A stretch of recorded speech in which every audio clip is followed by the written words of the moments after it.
Kesorotan lainnya saudara, seorang bocah perempuan berusia 6 tahun di Jember, Jawa Timur, tewas dibunuh ibu kandungnya sendiri yang diduga mengalami depresi.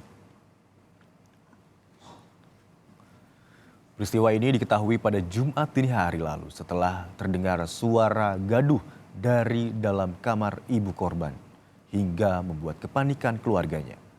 Kamar tempat tidur korban dan ibunya dalam keadaan tertutup dan terkunci dari dalam hingga harus dibuka secara paksa. Saat pintu terbuka, korban dengan inisial N telah meninggal dunia dengan luka sayat di bagian leher, sedangkan sang ibu diduga mencoba bunuh diri dengan melukai leher dan tangannya sendiri. Polisi mengatakan ibu korban telah mengalami depresi selama 1 tahun terakhir.